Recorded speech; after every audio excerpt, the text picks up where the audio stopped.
John Huston was at Warner Brothers, where you make all those low budget crime films. And then he had signed with MGM for a two-film deal. It was going to be more if the films were financially successful, but they were only critically successful. This was the first of the two, and it was a situation where normally writers, directors have to, yield to the producer's whims of like, all right, I want it this way, that way. But it's interesting because it starts off saying it's a John Huston production, and the producer actually was, they were in perfect synchronicity with what they wanted to accomplish.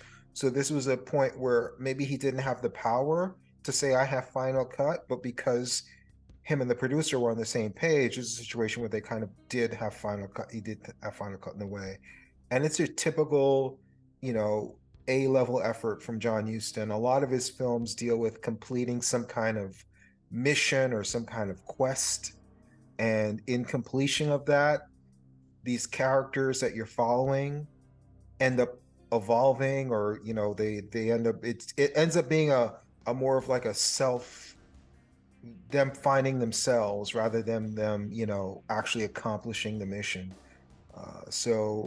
One of my favorite Houston films is The Treasure Sierra Madre, which I think exemplifies what he tries to do in all of his films. That's kind of like the peak of what a lot of his films try to accomplish. And then another one of my favorites is The Maltese Falcon, which I previously reviewed on my channel. But this is right up there. Not as good maybe as those two, but close.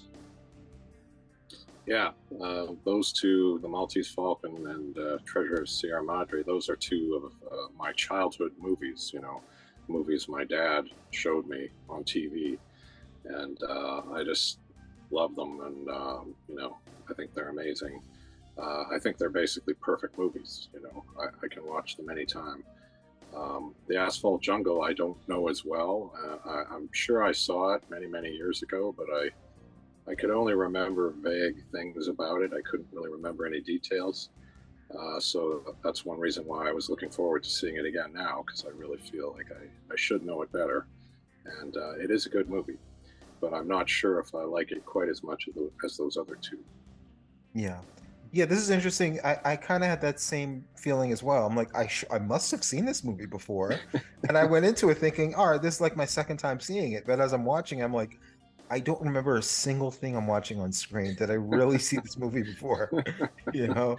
Yeah, But in a yeah, way, I've seen this movie dozens, maybe 100 times. Why? Because it follows the same plot structure of all of these caper slash heist movies. It's the same mhm, thing. All right, here are these characters, they have their flaws, they're down and out. Okay, here's this situation where, listen, I got this plan, but I need a team. And then the team comes together, and then each of these team members are kind of flawed, and they're going to be self-destructive. They pull off the heist or the caper, something goes wrong, people start getting hurt or killed or snitching or backstabbing, and it just follows the same formula. And even at the time when this came out, I'm sure it was very formulaic, but this came out in 1950, so you're talking about almost 75 years ago, and it's still that same formula. Whether you're watching a movie like Inception or Across 110th Street or Heat, or you just name your favorite movie that involves some kind of a heist, you're going to find the similar beats, whether it's from the 70s, like Across 110th Street and it's blaxploitation, or it's a big budget Christopher Nolan Inception, or whatever film you want to think of, or Heat, which inspired The Dark Knight, and countless films that follow this formula. And I think this does a good job of not just, following the formula, but also expounding on it and making you care about the characters, which is, I think, the most important part of a film like this. If you don't care about these characters, then you're really just, you're not going to be as invested in, like, when things start going wrong, oh my God, like that tension is, you wish that things are going to go right, but because of their flaws that they're doomed, just because they're not capable of getting out of their own way. yeah. I think this movie must have been fairly influential because as I was watching it, I sort of had that feeling of, Oh yeah, I've seen this before, like particularly the heist stuff, where it's like, oh yeah, this is like every movie I've seen since then, where there's been a heist with all the complicated things that need to be done. And of course, I also couldn't help but think of something I mentioned once before, which is an FCTV sketch called Maudlin's 11, which is actually a direct spoof of Ocean's 11. But it's very much a heist story, and very similar in the sense that there's all these people involved and they've got to do different things. And anyway, I just couldn't help but think of it. But I feel like this must have been pretty fresh in a way when it came out. And I know that the Hayes office, the Hayes Code, they did not like the fact that it really showed the heist in detail, because it's kind of like teaching people how to do this, how to, break in somewhere. And so I know that was one of the things that kind of got them in a little bit of trouble, although they got away with it in the end. And they showed it pretty much in detail. But the fact that they were in trouble for it tells me that there hadn't really been much before that was like this in terms of showing that realistic detail. So yeah, I think it's probably very influential. Yeah, I don't know if it invented these tropes or pioneered these tropes, but I think it was definitely one of the more successful films that had these tropes in them. And whether it was cliched or not at the time, who knows? Maybe it was incredibly innovative. Maybe it was or it wasn't. But the point is, whatever it was, 75 years later, they're still doing the same formula.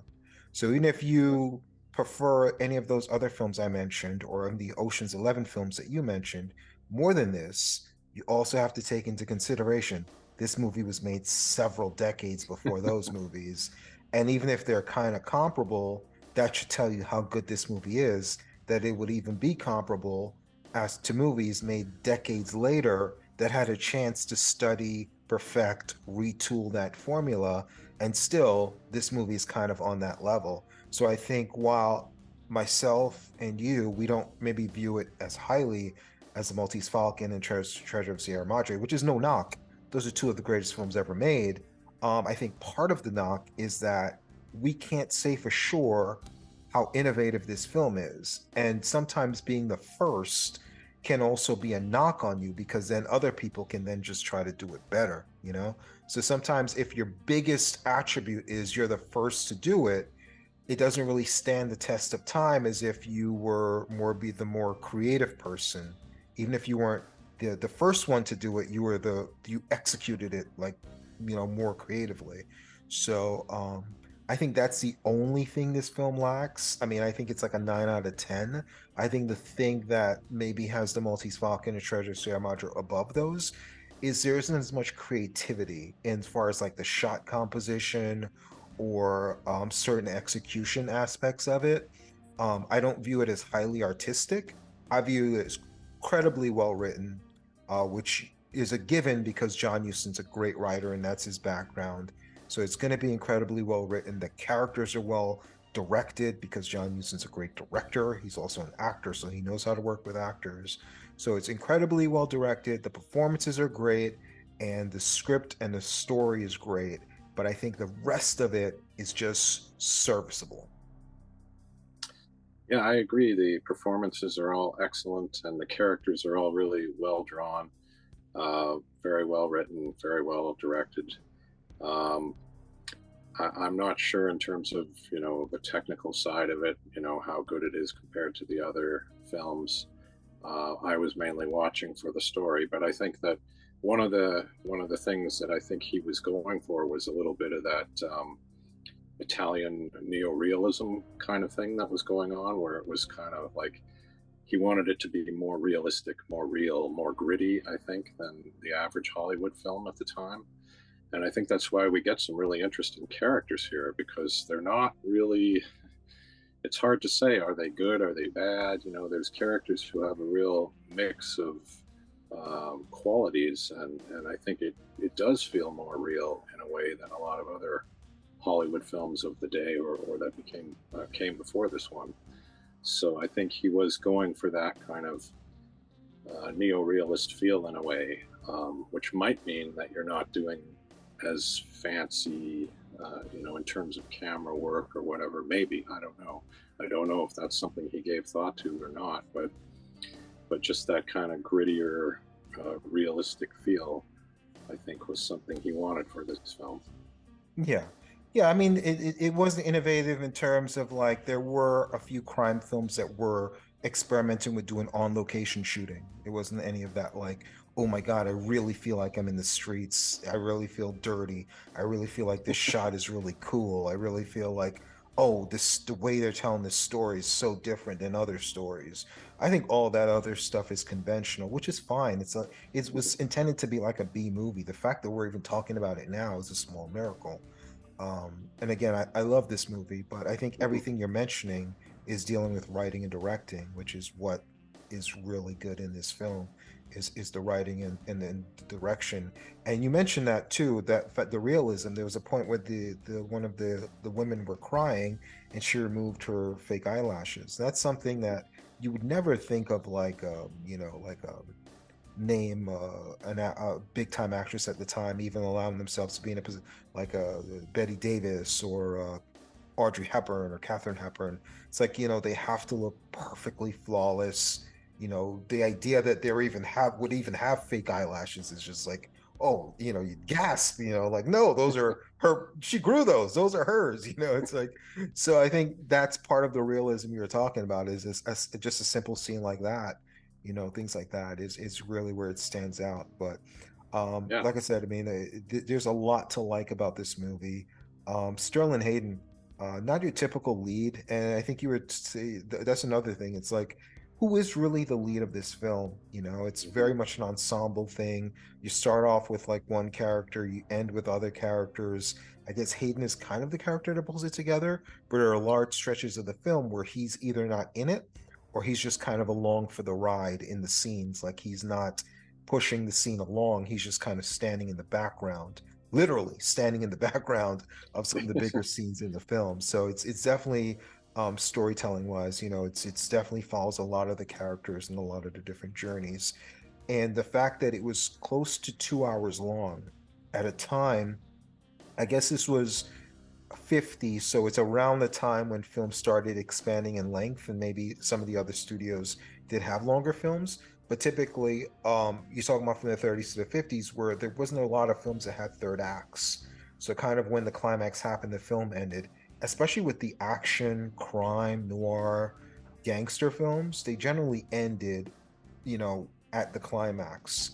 And then they just did a quick wrap up where it's like, all right, all the bad guys went to jail or got killed, and the cops were writing, blah blah blah. So the fact that this had that extra time to really develop the characters and really like make it flesh things out, I think was incredibly unusual, and it also benefited the film a lot as well. Yeah, for sure. And I think you're right. It is kind of an ensemble piece. It doesn't feel like we're following one character, although we do kind of start with Sterling Hayden and we kind of end with him. But yeah, he's not quite. I don't know. He doesn't feel like he's at the center of it for a lot of the film. I think you're right. He's there, but he's just one of the characters. And the film kind of does show you what happens to all the characters. They sort of take the time to show, here's what happens to this guy, here's what happens to this guy.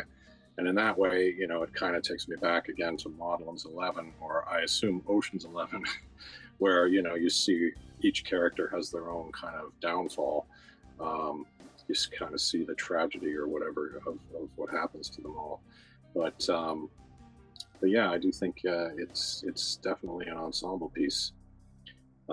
One thing that I find interesting, it was MGM, as you said, that did this movie, and Louis B. Mayer, who was, in charge of MGM, he apparently didn't like the film, and he said, "It's trash.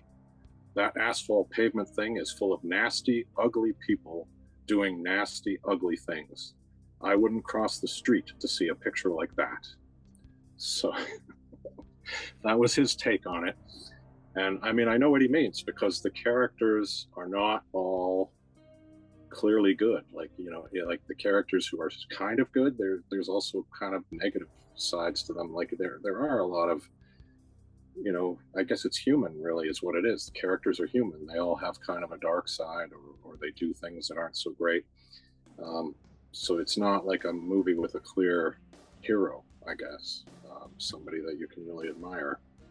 But Yeah, I find that, yeah, I just find that interesting that he dismissed his own movie with those words.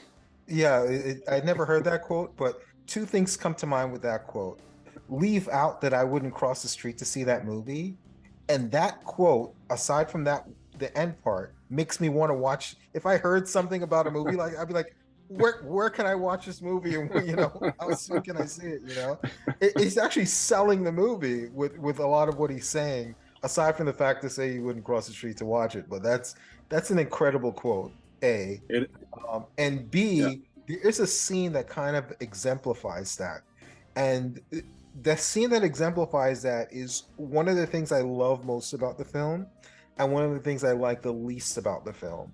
There's an early scene in the diner, and you have this guy, I guess he's like a hunchback. I didn't even realize that till late in the film. Mhm. I wasn't paying attention, but he's this hunchback guy. He's kind of a shade of gray character because he's helping his criminal friend, but then it seems like if he's not helping his friend, he's just running a legitimate business.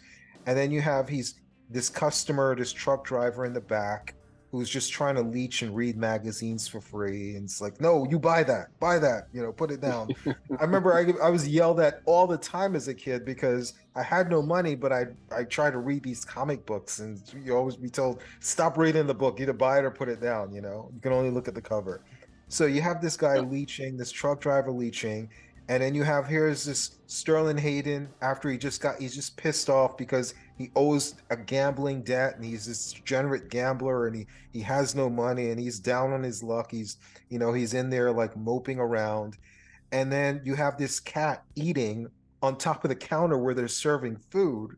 I'm like, look at this filthy little diner. Imagine walking into a diner, you're seeing a cat eating food where you're supposed to be eating, and you have a criminal at the front. You have some guy reading magazines, cursing back and forth with the owner, and he's kicking him out. It was like, this feels like a dirty, filthy. This sounds like the quote that I just heard.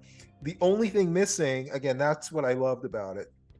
It felt worn out. It felt lived in. The city, the movie, everything felt great about that.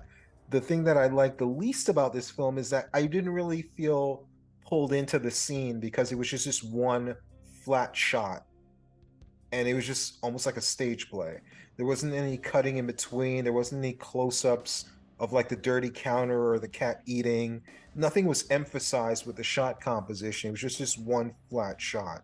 So I think if that was maybe cut together with a few different angles, or just like emphasizing like how worn in or filthy the place was, that would have enhanced like the feeling that Louis felt. It's like I would have felt more like how he felt. Like, man, this place, I feel dirty watching this movie. Yeah. So Yeah. And what I found interesting was the cat, because you do see cats in some movies, and some people, I think there's somebody on Twitter who really catalogs all these cats in movies. And so I thought, oh, look, there's a cat, it's a real cat. But what I've really found interesting was that that's what the character really cared about, is that the truck driver basically said he runs over cats whenever he can because he thinks they're terrible. And so when he tosses him out, he says, if I ever see you run over a cat, I'll kill you, or something like that. And so it's kind of showing us the good in him in a way, because he's standing up for the cats, yeah, I found that very interesting. yeah, yeah. Definitely a movie with a lot of good layers writing wise, and it benefited again a lot from having more time than contemporary films at that time as well, that it would be compared to. Brief cameo by Marilyn Monroe. I wish she had a little bit more screen time, Yes. but it was nice to see, Marilyn Monroe in all her beauty. Hmm. Sterling Hayden, a good character actor. He's in a lot more great films than you think. I mean, he was in Suddenly. He was in The Godfather. He was in The Killing, which is a similar movie to this. He was in Doctor Strangelove. Just a guy who is kind of unassuming, not a lot of range, when he plays the good guy, which I've seen him do when he plays the bad guy, he's still the same character. He's just like this tough, no nonsense type guy, whether he's a criminal or he's a hero, whether he's saving the day or whether he's trying to commit some kind of crime. It's pretty much he's just going to be Sterling Hayden, and you got to write around him. You gotta you write around him. He's not He's not playing any other character, but he shows up in a lot of surprisingly a lot of great films and serviceable. Just like a lot of the film is filled with a lot of character actors like that, where it's just like, oh, I know his face from this or his face from that. You may not know their names, but a lot of serviceable character actors that were given some good material to work with, and they delivered. Yeah, for sure. And Sterling Hayden's character here, they refer to him as a hooligan. He's basically just a thug. He's like a big, strong thug. But again, I think the movie shows that he's more than that. They give us more. They show us that he's not just a thug. But yeah, he's a big, imposing guy, and he's scary. He seems like somebody who would be very threatening. And it's interesting, he did have kind of a late career resurge with movies like The Godfather, sort of appearing as an older guy. So, and it's still kind of like you say, he's still kind of like a thug in there in a way. He was a cop though, right? In The Godfather. Yeah, he was a corrupt cop. The corrupt cop, yeah. So, yeah, definitely interesting. He was in a film called Crime Wave, which is a really unassuming little film noir that I just love. I just love it. And he was a good guy in that, but he basically played the same character in this and in Godfathers. And he was a good guy in Suddenly too, but again, the same character. Yeah. Well, and in this movie, it's sort of like, is he a good guy? Is he a bad guy? He's kind of both. He treads the line here in a way. He's ultimately, I guess, a bad guy because he breaks the law, but in some ways, he's kind of a good guy. Yeah. Which people say that about me. Wait a minute, did I just admit to breaking the law on this podcast? Yeah. Apparently, yes. I'm shocked. I'm scandalized. Okay, we could wrap. I'm sorry, you want to add more? Well, I was just going to say, fortunately, there's no Hays Code today. So, you can break the law today and still have a happy ending. But I think at that time you couldn't. And that happy ending is a double entendre, I'm assuming? Well, I guess it could be. Because while I'm having the happy ending, I technically breaking the law, right? So I think so. Yeah, I think it would be. Yeah. Unless I'm in Nevada or something. So, but yeah, we'll wrap it up there. Definitely a highly recommended film. It may not be the all-time classic that a few of his other films are, Huston, but this is definitely a classic. Definitely worth seeking out. And again, you may watch it thinking, oh, I've seen this stuff before and I like the way it was executed better because it's modern actors, modern acting styles, it's bigger budgets, it's not black and white, it's glossier, it's all these other things. But you have to think like context matters. This was made almost 75 years ago, and it's you're still relating it to films that are big successes now. So put into the proper context, it's historic, it's memorable, it's a fun watch. Yeah, I agree. And the only thing I would add is that perhaps if I had seen it earlier in my life, maybe it would be something that I would love as much as the others. I don't know. But even though I do think I saw it at some point, much like you, I couldn't remember anything really. So it's, I think I need to see it again. I think I need to watch this movie again. And it's a good enough movie. I definitely will. Yeah, it's maybe not quite as much of a classic as the others, but definitely well worth watching. Yeah, I mean, if this is one of your first caper or heist films you saw, I think you're going to have a huge affinity for it because you're going to be like, oh, wow, this is so cool. And then when you watch modern movies, you're going to be like, oh, man, they're just ripping off this this Asphalt Jungle movie. Let me go on Twitter and tell everybody, hashtag cancel this, like this movie is like ripping off the Asphalt Jungle. You can go up on your high horse, your soapbox, and just spew knowledge to people. Listen, let me drop you some knowledge, wisdom, and understanding. Yeah, you may like these movies, but I can tell you about a movie that was made way before that you never heard of. And you can be that guy that annoys people with your film knowledge, like the rest of us on this podcast, me and yourself. So, but yeah, Yes, yeah, definitely a good time. yeah, for sure. Yeah, I'll be seeing it again in the future for sure.